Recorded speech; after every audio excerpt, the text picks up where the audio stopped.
Chào mừng bạn đến với kênh Mẹ vào bếp. Hôm nay mình sẽ chia sẻ cho các bạn cách xào tôm chua ngọt với dừa. Đây là một món ăn rất đơn giản nhưng cũng rất ngon và rất đưa cơm. Nếu bạn nào yêu thích món ăn này, hãy cùng vào bếp với mình nhé.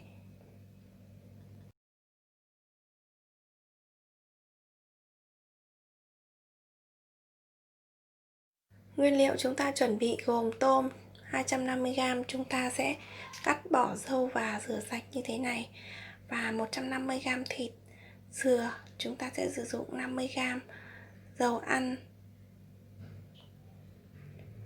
giấm, mì chính, nước mắm, đường.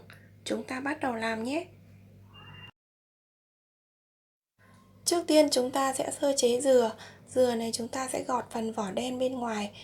Sau đó chúng ta sẽ dùng dao bào để chúng ta bào thành từng sợi mỏng. Chúng ta sẽ bào thành từng sợi như thế này các bạn nhé.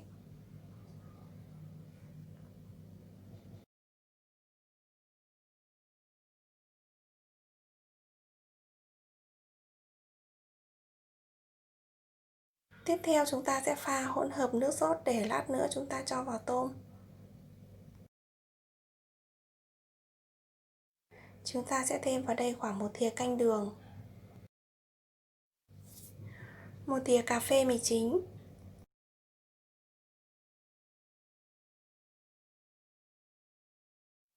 và 1 thìa cà phê giấm.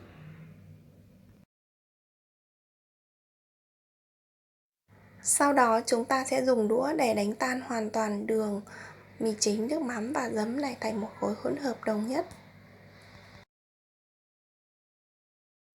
Tiếp theo chúng ta sẽ cho tôm lên bếp để chúng ta rang, và tôm này chúng mình sẽ rang không, rang chay thôi nhé, để cho khô bề mặt. Và chúng ta sẽ cho thêm vào đây khoảng 1/3 thìa cà phê bột canh để chúng ta đảo cho phần bột canh này ngấm vào trong tôm, thì lát nữa tôm của chúng ta sẽ rất là rắn và không bị tanh. Khi tôm đã khô bề mặt như thế này rồi thì chúng mình sẽ vớt ra.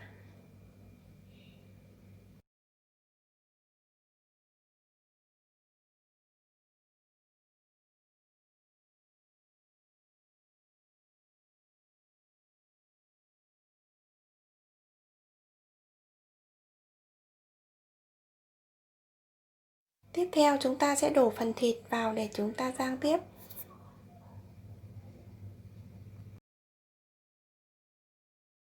Thịt này chúng mình sẽ rang cho ra bớt mỡ và xém vàng phần cạnh là được nhé.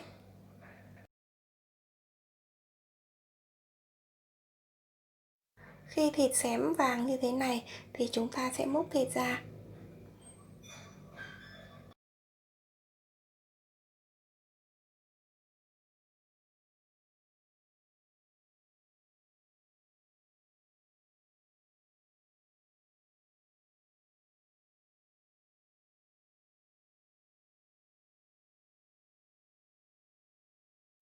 Tiếp theo chúng ta sẽ đổ phần dừa vừa bào sợi vào để chúng ta đảo tiếp.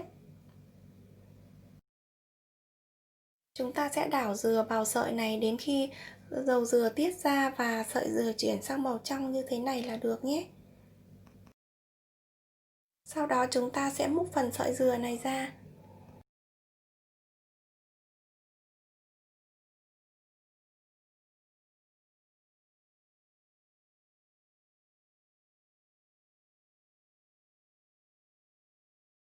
Cuối cùng chúng ta sẽ đổ phần tôm rang khô ban đầu vào và chúng ta đảo tiếp.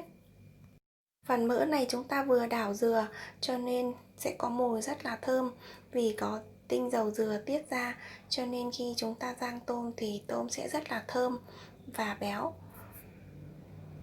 Khi tôm đã vàng như thế này rồi thì chúng mình sẽ đổ phần dừa vừa xào vào để chúng ta đảo cùng.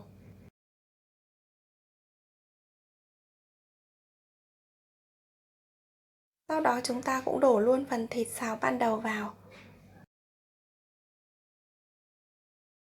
Cuối cùng chúng ta sẽ đổ hỗn hợp nước mắm vừa pha ban đầu vào. Sau đó chúng ta sẽ đảo đều. Các bạn lưu ý khi chúng ta đổ hỗn hợp nước mắm vào thì chúng mình sẽ vặn nhỏ lửa xuống để cho phần hỗn hợp nước mắm này thấm đều vào trong phần thịt và phần tôm nhé. Phần tôm rang đã được, bây giờ chúng mình sẽ múc thành phẩm ra đĩa nhé.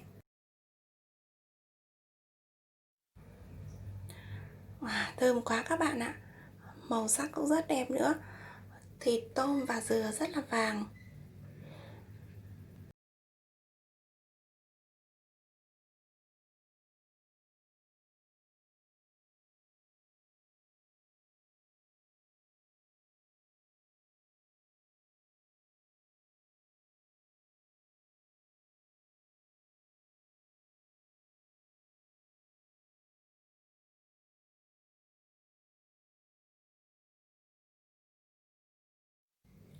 Và bây giờ mình sẽ thưởng thức thành phẩm của mình.